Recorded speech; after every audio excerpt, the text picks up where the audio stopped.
Hello everyone, my name is Neelam Shukla.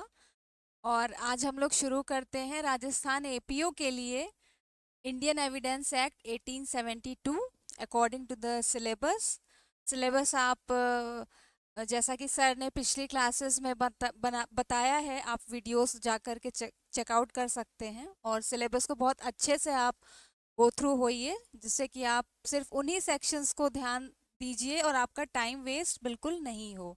चलिए start करते हैं Indian evidence act.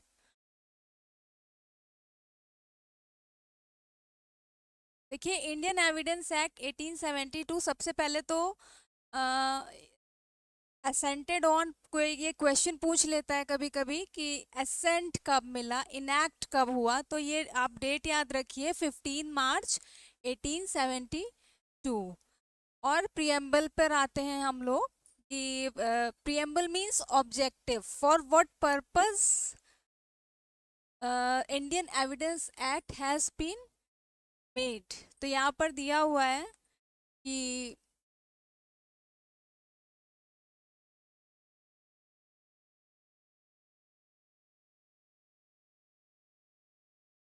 To consolidate, define and amend the law of evidence. Evidence से related जितने भी laws हैं उनको एक जगह कंसोलिडेट मींस एकत्रित करने के लिए, उन लॉज को डिफाइन करने के लिए और उन लॉज को अमेंड करने के लिए यहाँ पर इंडियन एविडेंस एक्ट को इनैक्ट किया गया है। चलिए देखते हैं पार्ट 1, रिलेवेंसी ऑफ फैक्ट्स में चैप्टर 1, प्रिलिमिनरी। सेक्शन 1 से स्टार्ट करते हैं हम लोग। Short title, extent and कॉमेंसमेंट of the act. Short title क्या है यहाँ पर सिंपल हम देख लेंगे, इंडियन एविडेंस एक्ट 1872। और अगर आपसे कभी इंटरव्यू में या प्री एग्जाम में ये पूछा जाता है कि व्हाट इज लॉन्ग टाइटल, जैसे कि कॉन्स्टिट्यूशन का लॉन्ग टाइटल क्या है या किसी भी एक्ट का लॉन्ग टाइटल क्या है, तो वहां पर आप बताएंगे कि प्रियम्बल जो है वो लॉन्ग टाइटल होता है। अब देखते हैं एक्सटेंट। एक्सटेंट मींस ये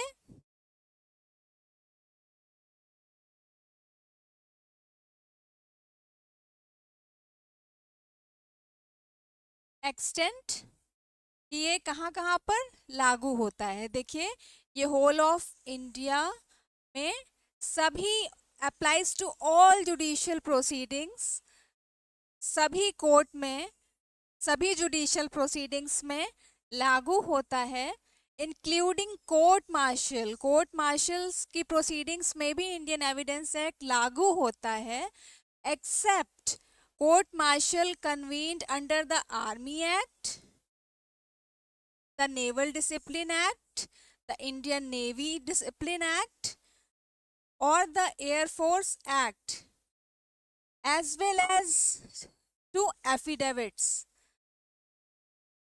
and proceedings before arbitrators, Indian Evidence Act is not applicable। ठीक है, अब हम देखते हैं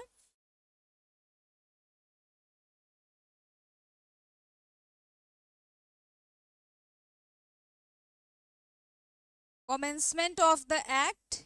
इस एक्ट की शुरुआत कब हुई, ये भी क्वेश्चन बहुत इंपॉर्टेंट है। 1 सितंबर 1872।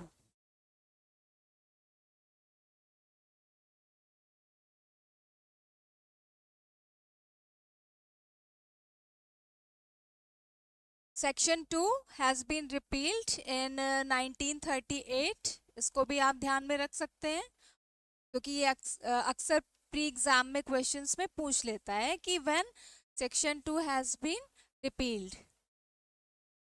Now see section 3, interpretation clause.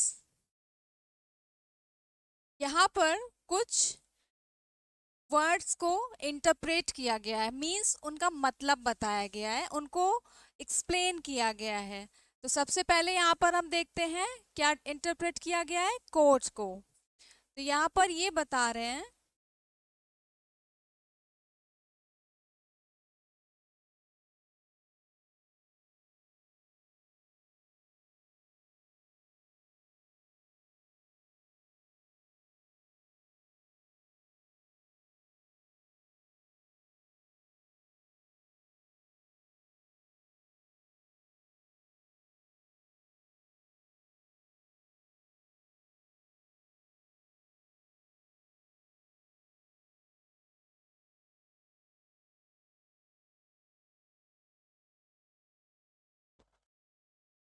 Court.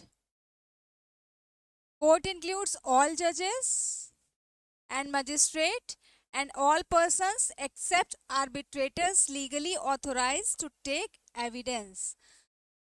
Court के अंदर क्या क्या हम इंक्लूड करेंगे? सभी जजेस एंड मजिस्ट्रेट्स और वो सभी लोग जिनको कि लीगली एविडेंस लेने के लिए ऑथराइज किया गया है, एक्सेप्ट आर्बिट्रेटर्स। यहाँ पर हम ध्यान देंगे कि आर्बिट्रेटर्स कोर्ट के अंदर नहीं माने जाते। नेक्स्ट इंटरप्रिटेशन देखते हैं। फैक्ट, देखिए बेसिकली यहाँ पर टू टाइप्स के फैक्ट होते हैं, physical fact and second is mental fact. Physical fact are those fact to which we can perceive by our senses like ear, nose and mental facts ऐसी conditions होती हैं जिनको लेकर के हम कॉन्शियस होते हैं, जैसे कि नॉलेज, रेप्यूटेशन, है ना। तो ये है physical fact, mental fact. Physical fact का एग्जांपल भी देख लेते हैं, जैसे कि ये इलस्ट्रेशन ए देख लेते हैं। There are certain objects arranged in a certain order in a certain place is a fact. इन और किस टाइप का फैक्ट है? ये फिजिकल फैक्ट है, क्योंकि यहाँ पर हम देख सकते हैं कि कुछ वस्तुएं, कुछ ऑब्जेक्ट जो हैं वो एक ऑर्डर में अरेंज हुई हैं।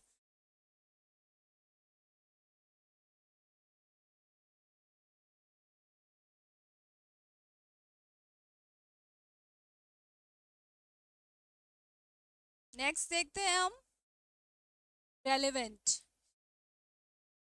तो रेलेवेंट मींस क्या होता है? One fact is said to be relevant to another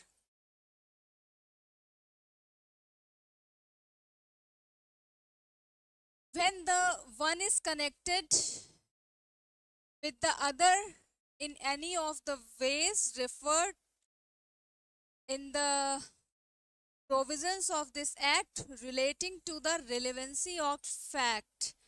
means दो फैक्ट इस प्रकार से एक दूसरे से कनेक्टेड हो, लिंक हो, कि किसी ना किसी प्रकार से दोनों एक दूसरे को डिफाइन करते हो, एक दूसरे को जोड़ते हो, लिंक करते हो, एक्सप्लेन करते हो, उसे क्या बोलते हैं? हाँ, ये रिलेवेंट है। अब हम देखते हैं fact in issue. The expression fact in issue means and include any fact from which either by itself or in connection with the other facts the existence and non-existence, क्या होगा? existence and non-existence, nature of extent of any right, liability, disability asserted or denied in any suit or proceeding necessarily follows। इसका ये मतलब है कि ऐसे कोई भी फैक्ट जिसके एग्जिस्टेंस और not existence, nature of extent, कोई राइट हो, कोई लायबिलिटी हो, one party is asserting that fact and other party is denying to that fact, is called fact in issue. ठीक है।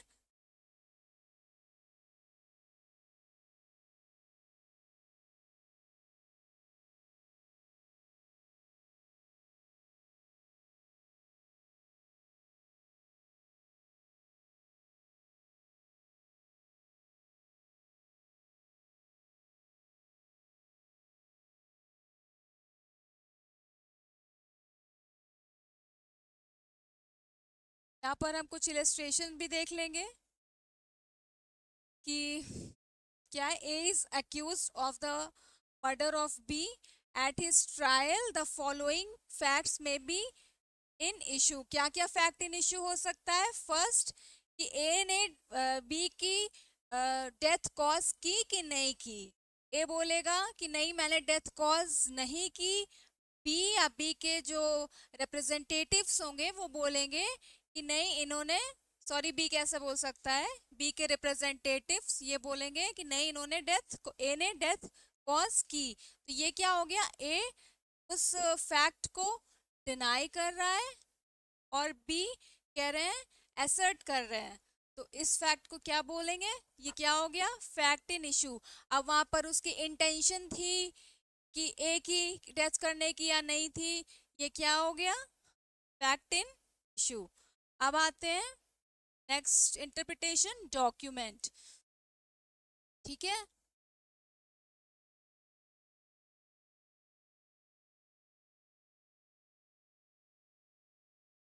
documents means any matter expressed or described upon any substance by means of letters, figures or marks or by more than one of these।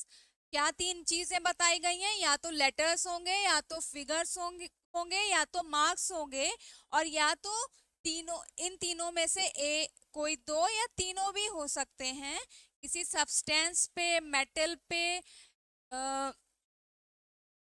किस purpose से, intended to be used for the purpose of recording that matter। इसी matter को record करने के लिए इन तीनों के माध्यम से किसी ने कुछ मार्क बनाया है, कुछ लिखा है, या कोई फिगर बनाया है, तो वो क्या हो जाएगा, डॉक्यूमेंट। या एग्जाम्पल इलस्ट्रेशन देख लेते हैं। A writing is a document, किसी ने कुछ लिख करके रखा हुआ है अपने नोटबुक में, वो क्या हो जाएगा, document. was printed, lithographed or photographed are document। A map or plan is a document। A caricature is a document। अब देखते हैं evidence. Evidence means and includes all statements which the court permits or requires to be made before it by witness in relation to matters of fact and matter of fact under inquiry। देखिए, evidence broadly two types होते हैं, oral evidence and documentary evidence.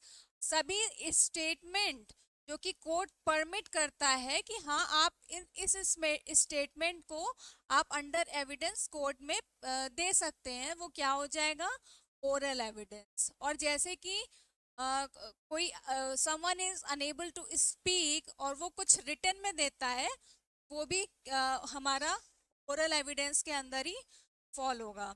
Next documentary evidence देखते हैं।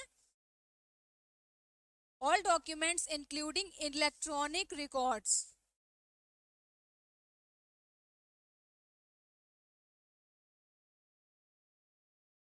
including electronic record produced for the inspection of the court, such documents are called documentary evidence। यहाँ पर हम ये देखेंगे कि document means any, कोई हमारा कोई नोटबुक है, कोई मैटर है, कोई बुक है, तो वो डॉक्यूमेंट में आएगा। एज वेल एज कोई इलेक्ट्रॉनिक रिकॉर्ड जैसे कि पेन ड्राइव है, मोबाइल फोन्स हैं, वो भी क्या होते हैं, डॉक्यूमेंट्री एविडेंस माने जाते हैं। ठीक है, अब देखते हैं proved.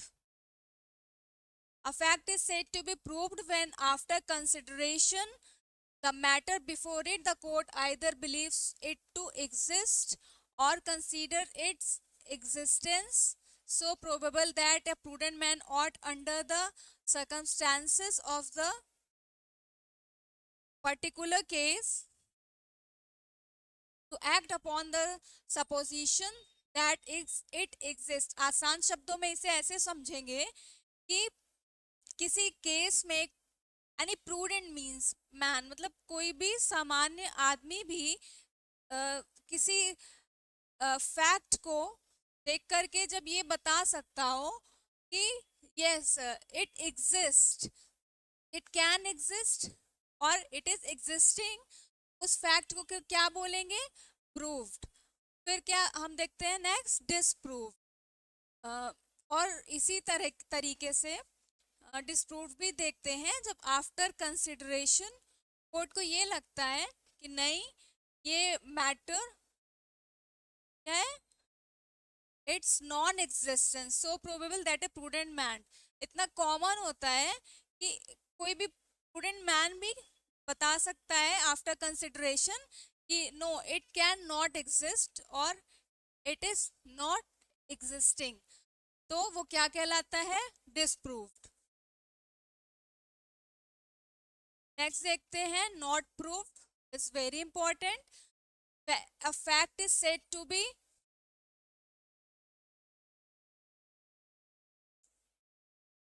a fact is said to be not to proved when it is neither proved nor disproved। ठीक है, जब कोई फैक्ट ना तो प्रूव किया जा सका है ना तो डिसप्रूव किया जा सका है, उस फैक्ट को क्या बोलते हैं? Not proved. यहाँ पर सिंपल आप इंडिया की डेफिनेशन, आप यहाँ पर इंटरप्रिटेशन आप यहाँ पर देख लीजिएगा।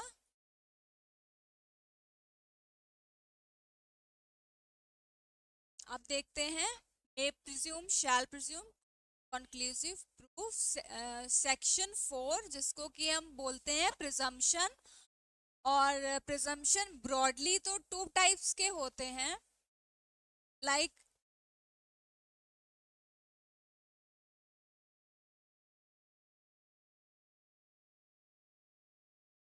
Number 1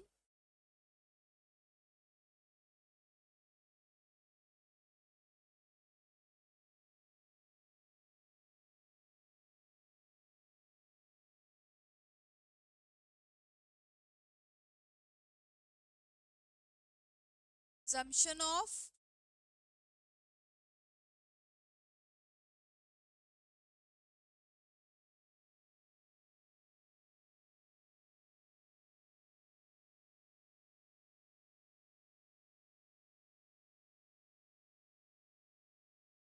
fact, number 2 presumption of law।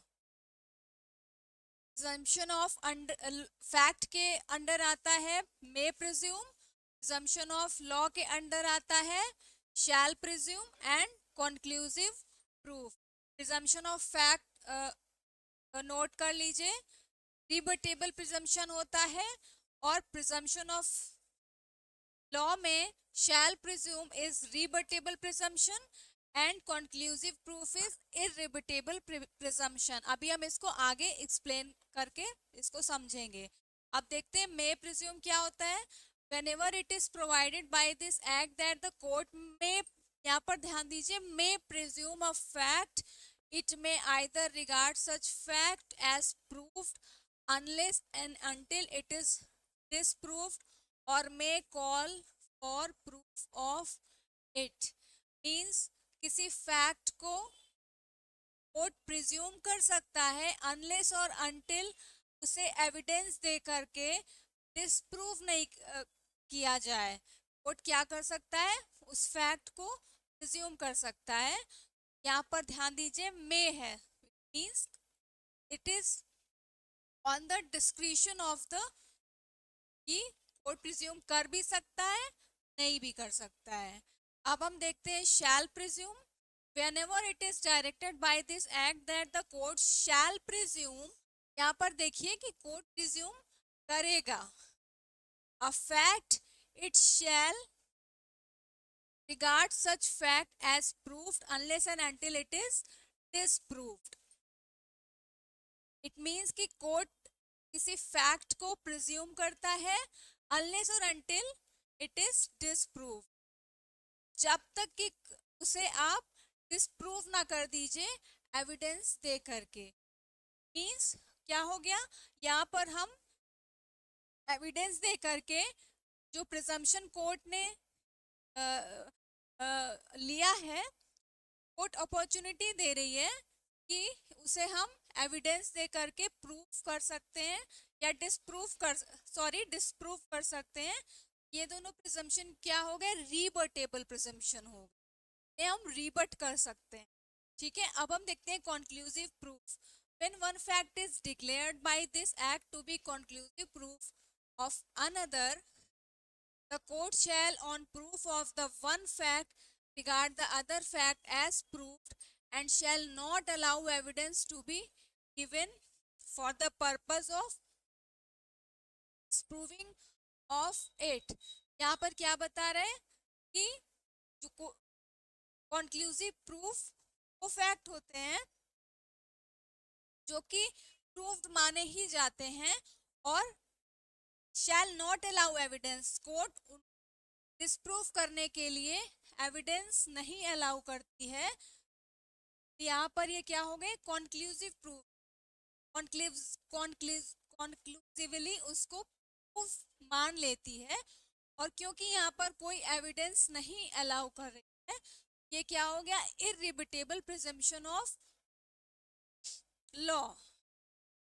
अब यहाँ पर sections 41, 112, 113 of Indian evidence act are conclusive proof. ये तीनों सेक्शन आप याद कर लीजिए, अक्सर प्री एग्जाम में या इंटरव्यू में पूछ लेता है। तो यहाँ पर आज हम लोगों ने प्रिलिमिनरी सेक्शंस देखे, सेक्शन 1 to 4 इंक्लूडिंग प्रीएम्बल। अब आगे के जो हमारे सेक्शंस हैं देखेंगे नेक्स्ट वीडियो। Thank you.